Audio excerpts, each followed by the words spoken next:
Ya Rasulullah, wahai baginda Rasulullah sallallahu alaihi wasallam, ayyul mu'minina afdal. Jadi sahabat Ansar ini bertanya, ya Rasulullah, orang mukmin yang bagaimana yang paling utama? Orang mukmin yang bagaimana yang paling mulia? Jawaban Rasulullah, apa jawaban Rasulullah? Orang mukmin yang paling mulia, paling utama di sisi Rasulullah, di sisi Allah Subhanahu wa taala adalah ahsanuhum khuluqa.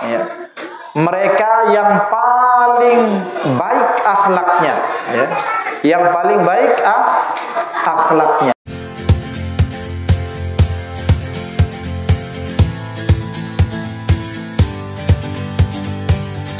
Assalamualaikum warahmatullahi wabarakatuh.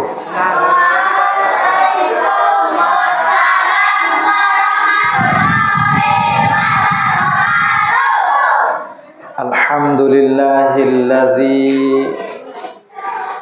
anzala as-sakinata fi qulubil mu'minin liyazdadu imanan ma'a imanihim.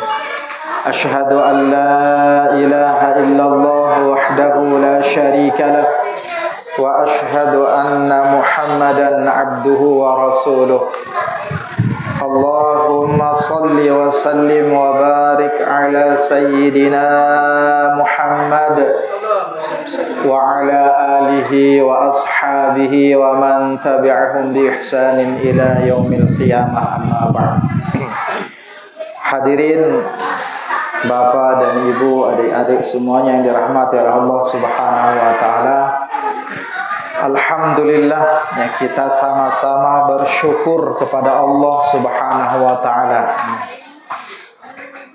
Berkat pertolongan Allah, izin Allah serta taufik hidayahnya, alhamdulillah kita bisa sama-sama hadir di majelis kita, pertemuan pekanan kita malam minggu ini. Ini semua sekali lagi pertolongan dari Allah Subhanahu wa taala. Inilah selayaknya, inilah yang harus kita syukuri di hadapan Allah, karena ini nikmat yang sangat luar biasa, nikmat yang sangat besar, nikmat yang sangat agung. Karena tidak semua orang yang bisa hadir, bisa duduk bermajlis, majelis zikir, majelis ilmu. Itu hanya pilihan Allah Subhanahu wa taala. Jamaah yang dirahmati Allah, kalau ini kita syukuri di hadapan Allah, insyaallah Allah akan terus tambah nikmat ini. Kalau kita jujur bersyukur pada Allah, merasakan semua ini adalah nikmat dari Allah, insyaallah Allah akan tambah nikmatnya kepada kita. La in syakartum la azidannakum. Jika kalian bersyukur, kata Allah, la azidannakum, pasti kami akan tambah nikmat itu. Maka malam ini rasakan Bapak dan Ibu, adik-adik semua, kehadiran kita ke sini adalah berkat pertolongan Allah Subhanahu wa taala. Yang kedua, setelah kita bersyukur kepada Allah terhadap nikmat yang agung ini, mari kita sama-sama perbanyak solawat kepada baginda Rasulullah sallallahu alaihi wasallam. Ada satu hadis Nabi sallallahu alaihi wasallam yang mana baginda Rasulullah sallallahu alaihi wasallam telah menjanjikan, jadi orang nanti yang paling mulia atau paling dekat dengan baginda Rasulullah sallallahu alaihi wasallam pada hari kiamat, mereka yang paling banyak berselawat kepada Rasulullah. Awalan nasi bi yaumal qiyamah, kata Rasulullah. Jadi manusia atau orang yang paling mulia atau paling dekat nanti kedudukannya di sisi Rasulullah sallallahu alaihi wasallam pada hari kiamat, aktsaruhum alayya salatan. Mereka yang paling banyak bersolawat kepadaku, kata Rasulullah. Mereka yang paling banyak solawat kepadaku.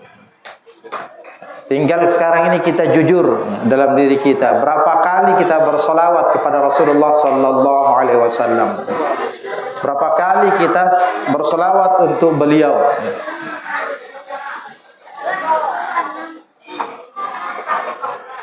Kita kadang-kadang kepingin dekat dengan Rasulullah.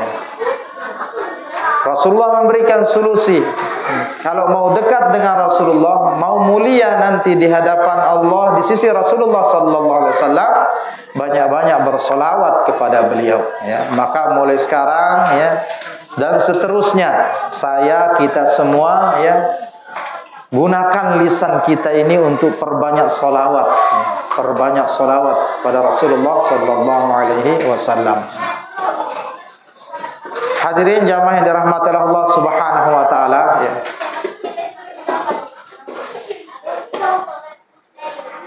Dulu, ya,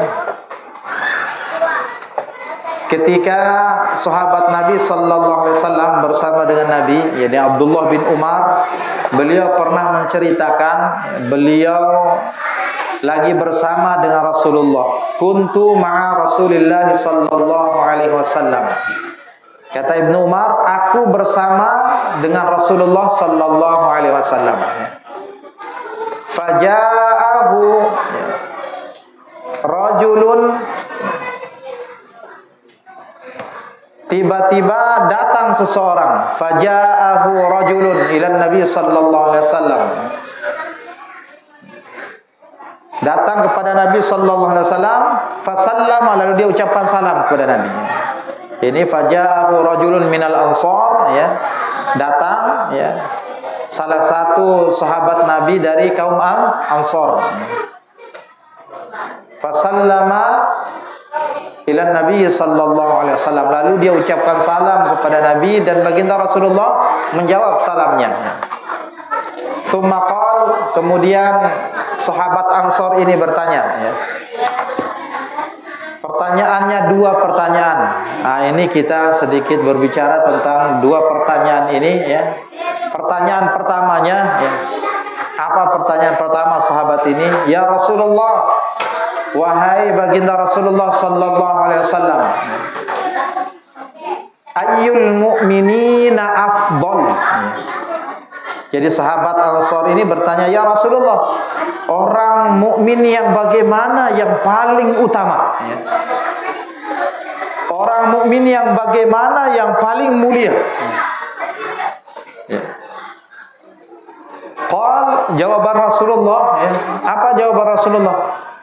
Orang mukmin yang paling mulia, paling utama di sisi Rasulullah, di sisi Allah Subhanahu wa taala adalah qal ahsanuhum khuluqa, ya. Mereka yang paling baik akhlaknya, ya. Yang paling baik akhlaknya. Tahu akhlak? Adik-adik tahu akhlak? Hah? Ini abang-abangnya tahu akhlak? Orang mukmin yang paling utama itu yang paling baik akhlaknya. Akhlak ini sudah jadi bahasa Indonesia. Nah, kalau dibuka di kamus Indonesia, kamus besar Indonesia, akhlak itu sudah menjadi bahasa Indonesia. Ya. Di situ diartikan apa? Perangai, perbuatan, budi pekerti, ya, baik atau buruk. Makanya nanti ada namanya akhlak baik, ada akhlak buruk. Dan orang yang paling sempurna, ya, yang paling paripurna, sempurna imannya adalah yang paling baik akhlaknya, ya. Kalau berbicara tentang akhlak, ya, kita tidak akan pernah lepas dari Rasulullah sallallahu alaihi wasallam. Jadi akhlak itu contoh terbaik, manusia terbaik adalah baginda Rasulullah sallallahu alaihi wasallam.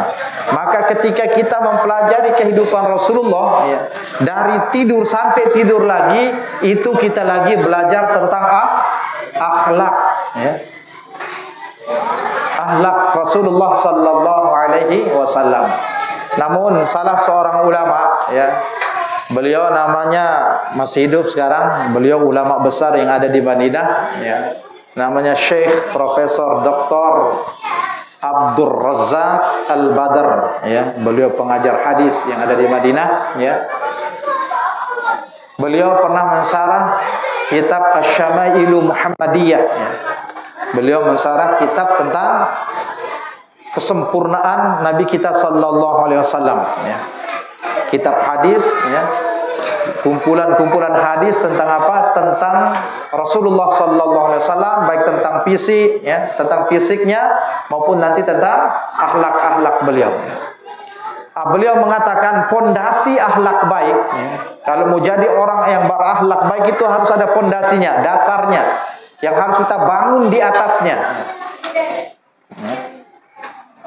Yang pertama kata beliau, ya, beliau menyampaikan pondasinya ada di 4 hadis. Hadis yang pertama yang menjadi pondasi dasar akhlak mulia itu, man kana yu'minu billahi wal yaumil akhir falyaqul khairan aw liyasmut.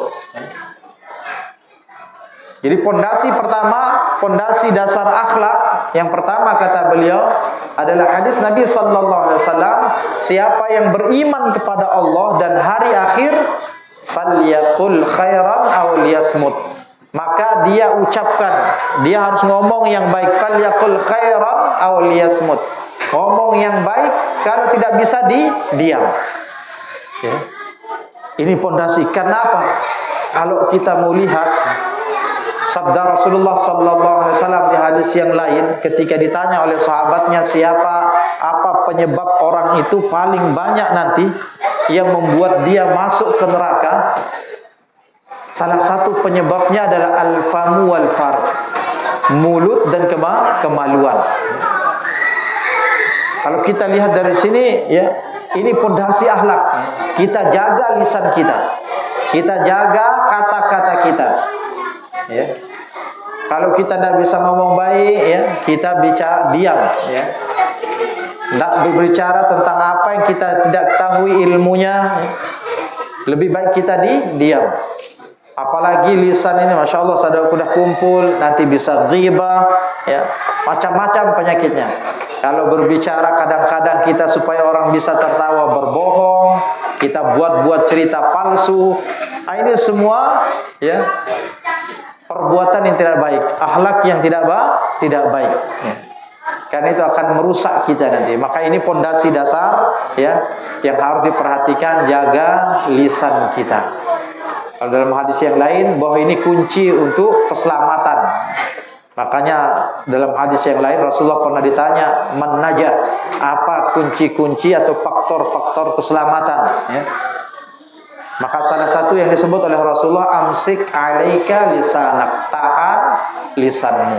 Nah, ini pertama, ya. Yang kedua, ya, pondasi dasar akhlak supaya kita jadi punya akhlak yang baik. Rasulullah bersabda, min husni islamil mar'i tarkuhu ma la ya'nihi, ya. Jadi pondasi yang kedua, akhlak yang baik, kata Rasulullah sallallahu alaihi wasallam adalah, ya, di antara ciri kebaikan Islam seseorang itu, kata Rasulullah, meninggalkan sesuatu yang tidak bermanfaat, ya. Baik perbuatan, perkataan, ya, kalau tidak bermanfaat untuk agama kita, untuk akhirat kita, apalagi untuk dunia kita, tidak usah kita kerjakan, kita tinggalkan. Kalau tidak bermanfaat untuk kesehatan, kebaikan, kita tinggalkan. Itu di antara ciri baik Islam seseorang. Maka ini akhlak, ya. Dan hadis yang ketiga menjadi pondasi dasar akhlak itu, wala taghdab, jangan marah. Nah, jangan marah, jangan mudah marah. Kalau mudah marah bahaya, ya. Sabar, kita disuruh sabar.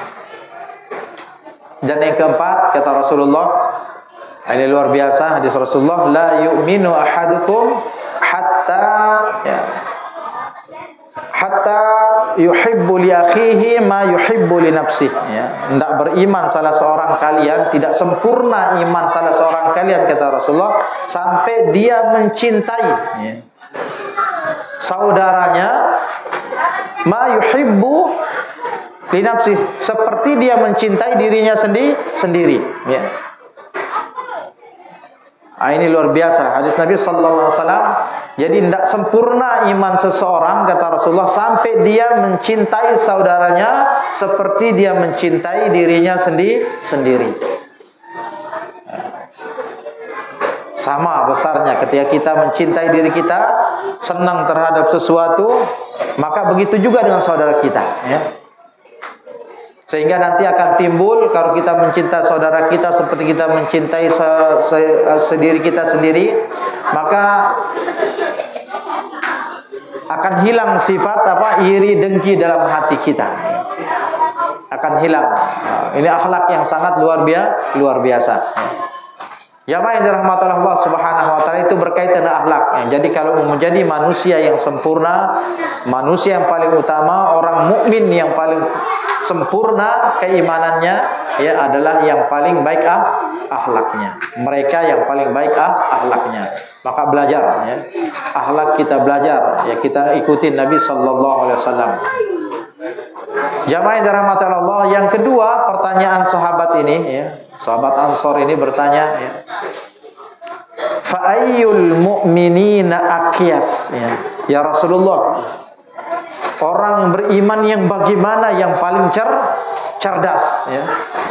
Orang beriman yang bagaimana yang paling pintar, paling cerdas, paling cerdik, paling pandai, paling bijak dalam hidup ini. Maka Rasulullah menjawabnya dengan dua jawaban, ya. Rasulullah menjawab, siapa manusia yang paling cerdas? Orang beriman yang paling bijak dalam mengarungi kehidupan dunia ini. Ciri-cirinya, kata Rasulullah, adalah aktsaruhum lil mauti dzikran wa ahsanuhum lima ba'dahu isti'dadan, ulaika humul aqyas, ulaikal aqyas.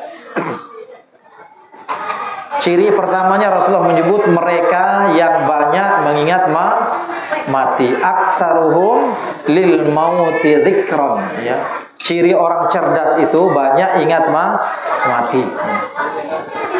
Kalau mau disebut cerdas, ya, sederhana saja, standar Nabi. Cerdas tidaknya orang itu bukan dilihat dengan IQ-nya, ya. Mungkin ada IQ-nya 10, ya 11, sampai 50, mungkin hebat, luar biasa. Bisa ngitung luar biasa. 4 tambah 5, 6 tambah 5. Terus disebut nanti dia tahu ujungnya akhirnya. Bukan itu cerdas. Kalau di rapotnya luar biasa, sekolahnya ranking 1 terus, ya. Mungkin ranking 1 terus, ya. Tapi apa itu cerdas? Enggak. Nabi mengatakan ciri orang cerdas itu, pertama cirinya banyak ingat mati, ya. Banyak ingat mati itu orang cerdas, ya. Banyak ingat mati. Kenapa dia banyak ingat mati? Memang itulah untuk kita hidup, nih. Kita hidup di dunia ini untuk mati. Makanya Allah dalam surah surah Al-Mulk, alladzi khalaqal mauta wal hayata liyabluwakum ayyukum ahsanu amala. Mestinya kan Allah menciptakan hidup dulu, tapi Allah mengatakan di sini alladzi khalaqal maut. Allah yang telah menciptakan kematian, baru kehidupan. Jadi kita hidup itu dunia ini, salah satu tafsirnya para ulama, kenapa Allah menyebut al-maut duluan? Karena kita hidup di dunia ini untuk mati.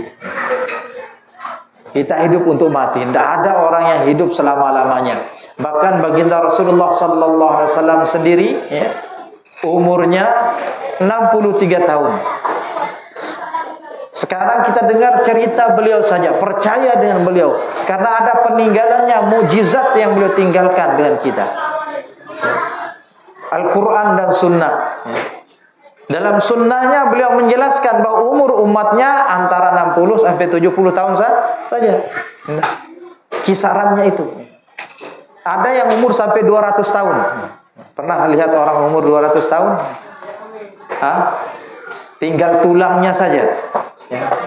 Orangnya tidak bisa bergerak. perpanjangan umur. Di dunia ini kalau makin panjang makin tidak bisa apa-apa gitu. Maka banyak-banyak ingat kematian ini. Tujuannya ya, kenapa kita banyak ingat mati? Tujuannya supaya kita mempersiapkan perbekalan menghadapi kematian. Setelah kematian itulah yang harus kita perhatikan. Karena dunia ini bukan tempat kita, ya. Kita di dunia ini singgah sementara, ya. Langsung kita akan melakukan perjalanan lagi, ya, menuju alam barzah. Nanti baru setelah dihancurkan dunia ini dibangkitkan lagi, ya. Baru kita berada di mahsyar. Panjang lagi perjalanan kita. Maka dari dunia yang sebentar inilah akan menentukan kondisi nasib kita nanti. Inilah yang membuat orang-orang yang beriman itu cerdas memikirkan, ya. Dia memikirkan hidup ini dengan cerdas, ya. Dan Rasulullah SAW menyebutkan, ya, setelah menyebutkan banyak kematian, beliau menyebutkan orang yang cerdas itu adalah mereka yang mempersiapkan amal terbaik untuk menghadapi kematiannya. Ya, amalan terbaik. Bukan banyak amalan. Kalau amalan itu banyak, tapi Rasulullah menginginkan kita mempersiapkan yang terbaik. Dan ini juga nanti menyebabkan kita boleh memilih amalan. Apa yang harus kita lakukan, yang harus kita istiqomah, ya. Karena tidak mungkin sanggup semuanya untuk menjalankan perintah Allah Subhanahu wa taala. Makanya dulu di zaman Rasulullah SAW ada seorang yang tua, ya. Tua datang, sudah sepuh. Minta kepada Rasulullah apa yang harus dilakukan, yang harus dia istiqomah, ya. Yang harus dia bawa sampai dia meninggal dunia. Rasulullah tidak suruh banyak-banyak. Apa kata Rasulullah? La yazalu lisanuka ratban min dzikrillah. Jangan henti-henti lisanmu itu basah mengingat Allah, zikir kepada Allah. Ini saja. Disuruh zikir. Karena kadang-kadang orang itu mendapatkan rahmat Allah, mendapatkan kemuliaan di sisi Allah bukan disebabkan karena banyak amalnya. Ya. Mungkin ada amalan yang dia istiqomah, kecil tapi istiqomah, ya. Banyak sekali kalangan sahabat, ya, yang begitu modelnya. Salah satunya kalau kita kasih contoh, ya, Bilal bin Rabah, ya. Bilal ini luar biasa, masih di dunia ketika itu bersama dengan Rasulullah, masih hidup bersama Rasulullah, tapi Rasulullah sudah mendengar, ya, bahwa terompah Bilal itu sudah ada di surga. Sudah ada di surga. Apakah amalan Bilal ini amalan yang hebat, yang luar biasa? Amalannya sederhana saja. Wudu. Batal wudu dan dia sholat sesanggupnya. Sholat syukrul wudu. Batal wudu, dia jaga wudunya. Itu yang menyebabkan dia, ya, terdengar terompahnya di surga. Tidak banyak amalnya. Bahkan ada seorang sahabat yang pernah datang ke masjid. Tiba-tiba Rasulullah mengatakan, ini sebentar lagi ahli surga datang. Hari pertama sahabat melihat orang ini, ya. Besoknya lagi Nabi mengucapkan itu, sebentar lagi ahli surga datang, muncul. Yang datang orang yang kemarin juga, jenggot basah, terburu-buru bawa sandal, mau sholat. Besoknya lagi, itu lagi yang datang orang itu. Penasaran, ya. Sahabat, salah seorang sahabat Nabi, lupa saya namanya, penasaran ada apa sih amalannya ini, ya. Apa sih keistimewaannya orang? Masih dunia Nabi sudah menyebutnya sebagai penduduk surga. Maka dia pura-pura bermalam di rumah sahabat tadi yang disebut oleh Nabi menjadi ahli surga, ya, 3 malam, ya. Ini juga pelajaran, ya, kalau bertamu, berziarah ke tempat saudara kita, ya, standarnya 3 malam, ya. Dan 3 malam dilayani, selebihnya, ya, kita harus mengerti, ya, menyusahkan orang. 3 hari saja batasnya. Ini sahabat ini bermalam 3 malam, dia perhatikan apa sih kelebihan orang ini. Malam tahajudnya enggak, ya, jika jaga berjamaah, ya. Tidur. Ya enggak seperti orang lain zikir semalaman, enggak, ya. Biasa saja tidur, bolak-balik tidur. Maka selesai 3 malam, maka dia ceritakan menceritakan alasannya kenapa sampai bermalam di sini, ya. Ya, Maka sahabat ini menceritakan apa yang beliau lakukan. Tidak ada amal istimewa katanya. Apa yang kamu lihat, yang kamu perhatikan selama 3 malam, itulah saya. Cuman satu saja yang beliau lakukan sebelum tidur, beliau melapangkan, mengikhlaskan seluruh dosa-dosa yang pernah orang, semuanya dia lapangkan. Dia punya hati yang tidak rasa iri dan dengki terhadap saudara mukmin. Itu saja. Dan tidaklah dia bolak-balik dari tidur kecuali mengingat Allah. Itu saja amalannya. Itu yang membuat dia menjadi penduduk surga. Ketika dia tidur, dia ikhlaskan. Tidak ada perasaan iri dengki terhadap saudaranya. Itu amalan. Maka persiapkan amalan terbaik. Ya, dengan kita persiapkan amalan terbaik, insyaallah mudah-mudahan dengan itu kita nanti kembali kepada Allah dalam keadaan husnul khatimah. Ya. Maka kesempatan ini saya sampaikan, ya, yang harus kita persiapkan ada berapa yang, karena kalau amalan Rasulullah itu banyak, tapi ini yang langsung bisa kita praktekkan, aplikatif, langsung kita laksanakan, ya. Nanti kita pulang bukan sekedar berapa puluh tahun berapa tahun kita sudah belajar, tidak ada perubahan dalam amal kita satu saja, ya. Tapi saya sampaikan 5, ya. Ada 5 yang saya sampaikan, ya. Ini amalan terbaik. Insya Allah kalau kita jaga, mudah-mudahan. Ya kalau tidak bisa 5-5-nya, tapi yang 1 dan 2 ini harus diperhatikan. Karena ini yang paling pokok, ya. 1 dan 2 harus diperhatikan. Yang pertama yang harus betul-betul dijaga supaya ini amalan terbaik, ya, adalah menjaga tauhid kita. La ilaha illallah yang kita ucapkan jangan tercampur dengan kezaliman, kesyirikan. Jangan pernah campur. Ya. Di samping kita percaya kepada Allah, kita mengadu kepada Allah, tapi di sisi lain kadang-kadang kita lupa dan Allah ngadunya ke makhluk. Ini bahaya. Bahaya, jangan sampai tercampur murni. Ketika kita punya masalah datang pada Allah, ngadu pada Allah Subhanahu wa taala. Jangan sampai tercampur karena bahaya, ya. Kalau kita meninggal dunia, kita campur iman kita ini dengan kesyirikan, bahasa agamanya kesyirikan, maka itu bahasa Nabi dakhalan nar, masuk neraka. Maka ini yang pertama, jangan sampai la ilaha illallah yang setiap saat kita ucapkan ini jangan sampai rusak, karena ada perusak-perusaknya. Ini kalimat sederhana, tapi insya Allah membawa ketenangan, membawa ketenteraman kalau kita pahami dengan benar.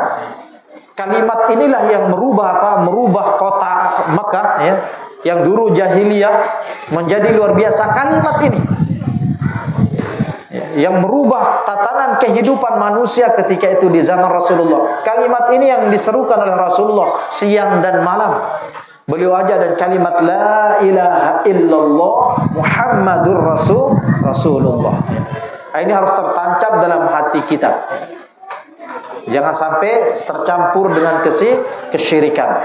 Insyaallah ini akan membuat kita insyaallah husnul khatimah. Walaupun toh kita meninggal dunia, masih banyak kesalahan yang lain. Kalau tauhid kita benar, insyaallah itu dengan tauhid yang benar kita akan mendapatkan syafaat baginda Rasulullah sallallahu alaihi wasallam. Makanya Rasulullah pernah ditanya oleh sahabatnya Abu Hurairah, ya, apa kata Abu Hurairah, siapa man as'adun nasi bi syafaatika yaumal qiyamah? Ya Rasulullah, siapa orang yang paling berbahagia mendapat syafaatmu nanti pada hari kiamat? Rasulullah mengatakan as'adun nasi bi syafaati yaumal qiyamah man qala la ilaha illallah khalisan min qalbi aw nafsi. Orang yang mengucapkan la ilaha illallah ikhlas dalam hatinya. Artinya ikhlas, tidak tercampur dengan kesyirikan, ya. Ini luar biasa. Ini tauhid, ini yang pertama. Yang kedua, ya, kalau kita mau sukses mendapatkan husnul khatimah, yang kedua itu kata para ulama, ya. Dan ini yang kedua ini, yang pertama dan kedua ini jangan sampai rusak, ya. Yang kedua, jaga sholatnya. Sholat 5 waktu, ya. bukan solat yang sunnahnya. Jaga solat 5 waktu kita. Yang wajibnya perhatikan. Karena di dalam kitab Tadhihul Ghafilin, ya, saya pernah membaca, ya, itu ada hadis Nabi sallallahu alaihi wasallam, siapa yang memelihara salatnya, menjaga salatnya nih, menjaga salat 5 waktunya, berusaha berjamaah khusus yang laki-laki di masjid, ya, akan diberi 5 kemuliaan. Bayangkan. Pertama, akan diangkat himpitan hidupnya, ya, kesempitan hidup, ya. Yang kedua, akan diangkat darinya azab kubur. Yang ketiga, akan terima catatan amalnya nanti dari tangan kanannya. Melewati sirat secepat kilat, masuk surga tanpa dihisab, ya. Ini kemuliaan akan diberikan oleh Allah kalau yang 5 waktu dia perhatikan, dia jaga baik-baik. Makanya ketika azan, luar biasa, kita dipanggil hayya 'alas shalah. Ayo salat, hayya 'alal falah. Ya, salat dulu baru diajak kepada kemenangan. Al-falah, hayya 'alal falah. Al-falah ini sukses dunia akhirat. Bahagia dunia akhirat. Maka jaga salat 5 waktu, pelajari, ya. Yang ketiga, ya, yang menjadi poros insyaallah kalau ini kita jaga sumber untuk mendapatkan persiapan terbaik untuk menghadapi kematian baik di barzah maupun di akhirat. Yang ketiga itu jaga zikir kita. Dan zikir insyaallah tidak menggunakan biaya, cuman gerakan lisan saja. Tapi kalau zikir kita ini kita perbanyak, kita sibuk menjaga lisan kita dengan zikir, insyaallah akan dihilangkan sifat munafik dari hati kita. Hati kita akan dibersihkan oleh Allah Subhanahu wa taala. Lisan kita akan terjaga dari hal-hal yang tidak baik. Jaga zikir kita. Perhatikan zikir kita, dan minimal waktu zikir yang harus betul-betul kita jaga. Yang harus kita jaga, ya, supaya kita mendapatkan rahmat Allah Subhanahu wa taala 4 waktu. 4 waktu pertama yang harus kita jaga, zikir ba'da salat. Zikir sesudah kita salat 5 waktu. Itu perhatikan betul. Zikir setelah salat. Yang kedua, zikir pagi, ya. Setelah salat subuh, zikir setelah salat, kita zikir menunggu waktu isyraq. Ini namanya zikir pagi. Rasulullah tidak akan pernah keluar dari masjid sebelum terbitnya matahari. Kebiasaan Rasulullah, kita jaga, ya. Kalau zikir pagi petang banyak, ya. Banyak sekali ulama mengumpulkan. Ada namanya Hasan Al-Banna, beliau mengumpulkan maksurat namanya. Zikir-zikir yang dibaca pagi dan petang, ya. Ulama lain ada yang mengumpulkan lagi, ya. Bahkan kalau kita di Al-Fatah itu ada buku fotokopiannya, saya lihat, ya, kumpulan, ya, zikir pagi, ya, yang biasa dibaca oleh Ustaz Marzuki, ya. Itu kumpulan zikir yang disusun oleh para ulama. Silakan saja pilih, tapi jaga pagi dan zikir pagi dan petang, ya. Setelah ba'da asar, jangan beraktivitas dulu sebelum selesai zikir. Insyaallah kalau lancar zikirnya itu tidak sampai 20 menit, ya. Tapi itu zikir penjagaan. Dan yang keempat, waktu zikir yang perlu kita jaga adalah zikir sebelum tidur, ya. Zikir sebelum tidur. Ini supaya kita mendapat amal yang terbaik yang harus kita istiqomahkan, zikir, ya. Ini yang ketiga. Yang keempat, ya, yang harus kita perhatikan, ini juga bagian daripada zikir, ya. Berusaha semaksimal mungkin, ya, senantiasa membaca Al-Quran. Baca Al-Quran. Kalau kita tidak bisa baca Al-Quran, belajar Al-Quran.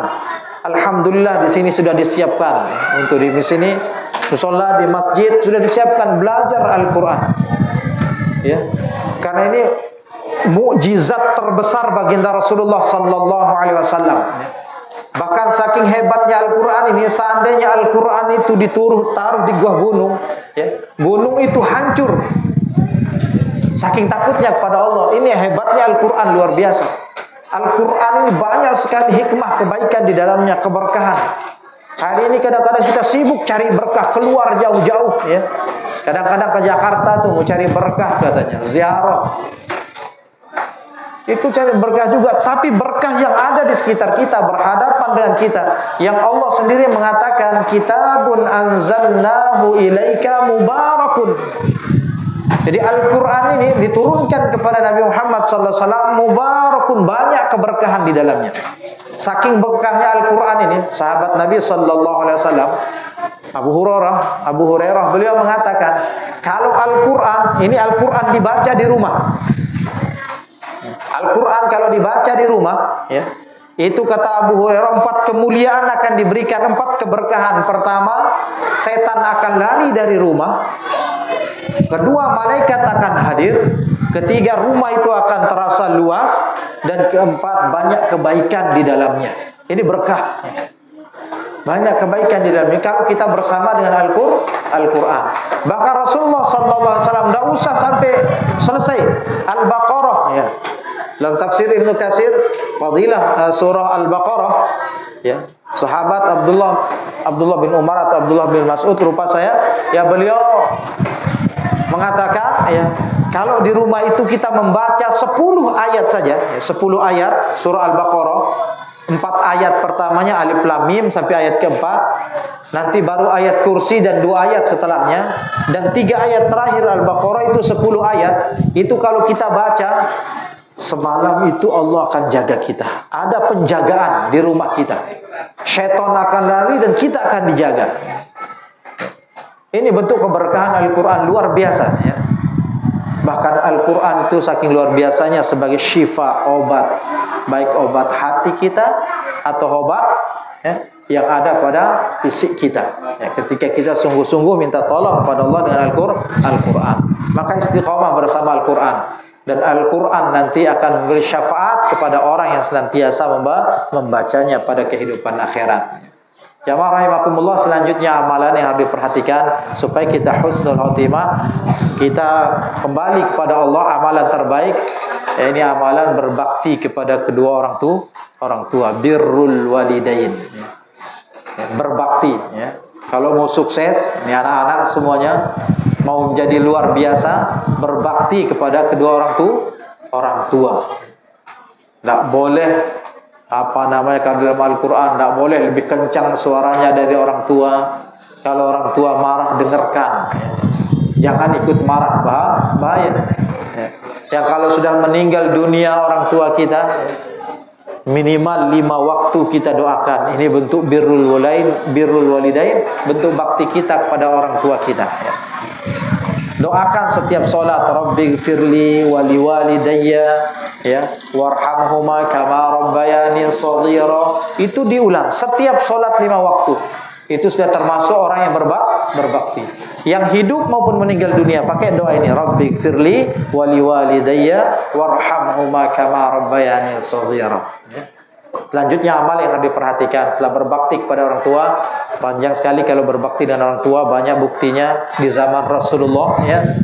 Ya, ada namanya Alqamah, ya. Kalau kita baca sejarahnya, walaupun riwayat ini dhaif, tapi ini sering disampaikan, ya. Alqamah ini salah satu sahabat Nabi SAW yang hidup bersama dengan Rasulullah, ya. Beliau luar biasa taatnya kepada Allah, tapi ketika mau menghembuskan napas terakhirnya, ya, itu sangat berat, sangat susah, ya. Tidak bisa mengucapkan la ilaha illallah, ya. Tidak bisa mengucapkan la ilaha illallah. Bahkan Rasulullah yang membimbingnya, yang mentalkinkannya tidak bisa, ya.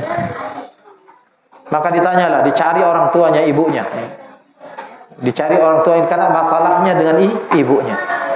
Kenapa? Karena setelah menikah dia tidak tahu lagi dengan ibunya, ya. Lebih cinta kepada istri dan anaknya daripada ibunya.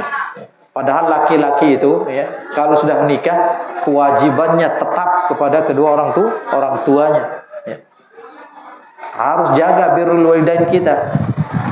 Mestinya istri yang baik itu mendukung ketika suaminya mau birrul walidain, harus didukung.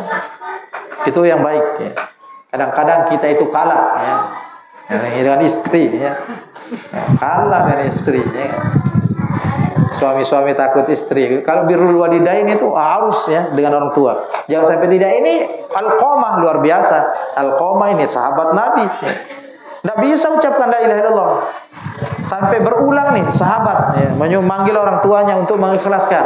Sampai solusi terakhirnya disampaikanlah kalau tidak mau datang akan dibakar Alqamah ini. Kan tidak boleh bakar orang ya. Ini hanya akal-akalan baginda Rasulullah supaya orang tuanya datang. Dan karena anaknya mau dibakar, mau tidak mau, sakit-sakitnya hati orang tua pasti datang. Dia datang dan dia menyampaikan di depan Nabi, mengikhlaskan, meridhoi anaknya. Nah, seketika itu baru dibimbing ucapkan la ilaha illallah. Setelah itu baru dia bisa ucapkan la ilaha illallah. Itu luar biasa. Ini berbakti kepada orang tua. Ya. Selanjutnya ya, yang harus kita perhatikan, ya tidak usah banyak-banyak. Ini saja kita perhatikan. Yang kelima, berusaha untuk bersedekah, mengeluarkan harta kita. Jangan tunggu kaya. Keluarkan apa yang kita bisa keluarkan. Belajar untuk kita keluarkan apapun yang kita miliki, yang kita cintai. Ya, kalau kita punya 20 ribu, mestinya untuk belanja ini 10 ribunya kita keluarkan, 10 ribunya untuk kita belanja. Belajar kita untuk bersedekah karena luar biasa, manfaat sedekah ini luar biasa. Ya, dulu ada sebuah cerita, ya, ini cerita nyata, bukan dongeng ya. Tapi tidak di Indonesia, kejadian di Arab Saudi ya. Kejadian di Arab Saudi ini tentang kehebatannya berbagi, bersedekah ya. Ini amalan yang sangat luar biasa, yang paling cepat untuk bisa memudahkan kita, dan ini amal terbaik. Makanya Rasulullah memerintahkan kita, fattaqun nar walau bisyiqqit tamrah. Hindarkan dirimu dari neraka walaupun dengan sepotong kurma. Luar biasa untuk menghindarkan kita dari murka Allah dengan sedekah, ini luar biasa. Pernah terjadi ya di Arab Saudi situ ya. Ada seorang yang kaya, ini orang kaya luar biasa ya. Dia dalam mimpinya itu diperintah untuk membawa haji, untuk membawa umroh si Fulan bin Fulan. Dalam mimpinya sudah jelas rumahnya ini, tempatnya sudah diketahui ya. Dalam mimpinya. Wah, ini pertama yang kaya itu, ini mungkin bunga tidur saja. Besok malamnya sama, mimpinya yang itu juga, orangnya sama yang ditunjukkan dalam mimpinya. Orangnya sama, rumahnya sama ya. Ini belum. Ketiga kalinya, malam ketiganya mimpi. Kalau sudah 3 malam, berarti ini syarat. Dia paham. Orang saudagar yang kaya ini paham. Maka dia cari sesuai dengan arahan yang ada dalam mimpinya. Dan ketemu, nama yang disebut dalam mimpinya sama. Ketemu dengan orang itu.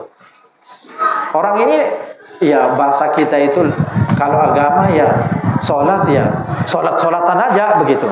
Banyak buruknya daripada baiknya. Ya. Maka disampaikanlah hajatnya ya, kayak ini datang situ menyampaikan hajatnya bahwa ingin membawa dia umroh. Bingung dia tidak mau karena dia tidak punya ilmu, tidak pernah belajar, tidak tahu namanya umroh karena namanya orang tidak kampung, mungkin orang desa. Maka dipaksa nanti sebelum berangkat umroh akan dibimbing dengan diajar untuk bagaimana nanti melakukan ibadah umroh ya, baru dia siap, dibuaskan paspornya ya. Baru diajak untuk umroh, dibimbing tentang umroh. Maka diajaklah pada waktunya yang sudah ditentukan, diajak untuk berangkat umroh, naik ke tanah suci, berangkat. Maka ketika umroh ya, setelah mengambil miqat ya, niat datang sampai di kota haram, langsung mereka tawaf ya. Setelah tawaf 7 kali, biasanya kita naik mundur akan salat sunnah di maqam belakang maqam Ibrahim ya. Salat sunnah. Setelah sholat sunnah, disinilah terjadi keunikan yang luar biasa. Setelah selesai sholat sunnah, rakaat kedua, dia sujud, tidak bangkit-bangkit dari sujudnya. Pemuda yang diajar tidak bangkit-bangkit dari sujudnya. Ya, lama ditunggu, tidak bangkit-bangkit. Ketika digerakkan, ya, ternyata beliau meninggal dunia. Bayangkan, yang selama hidupnya tidak terkenal, tidak pernah melakukan kebaikan, ibadah-ibadah yang luar biasa. Ya. Maka setelah selesai diurus jenazahnya, dimakamkan, setelah selesai ibadah, saudagar yang kaya ini kembali lagi pulang dan menyampaikan kepada istrinya bahwa suaminya meninggal dalam keadaan husnul khatimah ya. Maka namanya ini tidak mungkin ya. Apa kelebihannya? Maka dia tanya, dia tidak bukanlah apa kelebihannya ini sampai meninggalnya begitu indah ya. luar biasa. Maka disampaikan oleh istrinya, kelebihannya tidak ada kelebihan apa-apa, tapi dia sudah suka berbagi dan dia tidak mau diganggu gugat oleh orang. Bahkan istrinya pun tidak mau dia menyuruh, dia sendiri. Dia masak, dia masakkan sendiri. Apapun yang dia masakkan, nanti baru dia datang. Ada di ujung kampung itu ada seorang yang tidak punya apa-apa dan dia beri makan di situ. Dia dengan tangannya sendiri dia makan. Ini saja amalannya yang membuat dia sedekah ini.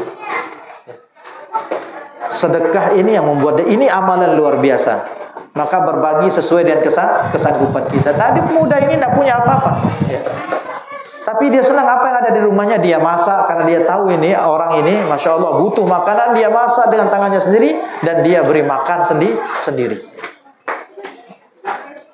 Nah, ternyata kata saudagar inilah yang membuat dia, inilah membuat Allah Subhanahu Wa Taala, membuat dia mimpi mengarahkan kepada kebaikan sehingga bisa kembali kepada Allah dalam kondisi husnul khatimah. Ini kekuatan sedekah. Banyak lagi kalau bercerita tentang lain dan kehebatan sedekah. Bahkan Rasulullah mengatakan berobatlah. Salah satu untuk berobat itu sedekah. Berobat. Kalau kita menyebut sedekah, Dan banyak cerita-cerita tentang orang berobat dengan sedekah yang dengan mukjizat, dengan pertolongan dari Allah Subhanahu Wa Taala itu memang luar biasa. Terakhir setelah sedekah banyak-banyak berdoa kepada Allah Subhanahu Wa Taala. Banyak-banyak doa, mudah-mudahan kita minimal dalam sujud kita, dalam salat kita, atau setelah kita salat jangan tinggalkan 3 doa ini. Supaya kita kembali kepada Allah menjadi orang yang husnul khatimah. Yang pertama itu Allahumma inni as'aluka husnal khatimah. Yang kedua kita mohon kepada Allah, Allahumma rzuqani taubatan nasuha qablal maut. Yang ketiga terus berdoa, ya muqallibal qulub tsabbit qalbi ala dinik. Ini 3 doa ini terus kita mohon kepada Allah. Pertama, minta kembali kepada Allah dalam kondisi husnul khatimah. Yang kedua, minta karunia dari Allah, rezeki agar kita bisa taubat sungguh-sungguh sebelum kita mati. Ketiga, minta tolong kepada Allah yang membolak-balik hati kita ini supaya kita tetap kokoh di atas Islam sampai kita meninggal dunia. Ini insyaallah poin yang kita harus perhatikan. Ini amal-amal terbaik, persiapan terbaik untuk menghadapi kematian. Mudah-mudahan kita semua dimudahkan oleh Allah Subhanahu Wa Taala dan kita berharap pada Allah hidup kita di atas kebaikan sesuai dengan janji-janji Allah Subhanahu Wa Taala dalam Al-Quran dan Sunnah Nabi Sallallahu Alaihi Wasallam. Ala hadhihi niyyah wa ala kulli niyyatin salihah. Al-Fatihah. أعوذ بالله من الشيطان الرجيم بسم الله الرحمن الرحيم الحمد لله رب العالمين الرحمن الرحيم مالك يوم الدين إياك نعبد وإياك نستعين اهدنا الصراط المستقيم صراط الذين أنعمت عليهم غير المغضوب عليهم ولا الضالين آمين بسم الله الرحمن الرحيم الحمد لله رب العالمين الصلاة والسلام على أشرف الأنبياء والمرسلين سيدنا ومولانا محمد وعلى آله وصحبه أجمعين ربنا ظلمنا أنفسنا وإن لم تغفر لنا وترحمنا لنكونن من الخاسرين اللهم اغفر لنا ذنوبنا ولوالدينا ولأجدادنا وجداتنا ولمشايخنا ولأستاذنا ولجميع المؤمنين والمؤمنات والمسلمين والمسلمات الأحياء منهم والأموات اللهم إنا نسألك رضاك والجنة ونعوذ بك من سخطك والنار اللهم إنا نسألك حسن الخاتمة ونعوذ بك من سوء الخاتمة اللهم ارزقنا توبة نصوحا قبل الموت اللهم يا مقلب القلوب ثبت قلوبنا على دينك ويا مصرف القلوب صرف قلوبنا على طاعتك يا أرحم الراحمين يا أرحم الراحمين ربنا آتنا في الدنيا حسنة وفي الآخرة حسنة وقنا عذاب النار صلى الله على نبينا محمد وعلى آله وصحبه أجمعين سبحان ربك رب العزة عما يصفون وسلام على المرسلين والحمد لله رب العالمين Subhanakallahumma wa bihamdika asyhadu an la ilaha illa anta astaghfiruka wa atubu ilaik. Assalamualaikum warahmatullahi wabarakatuh. Waalaikumsalam.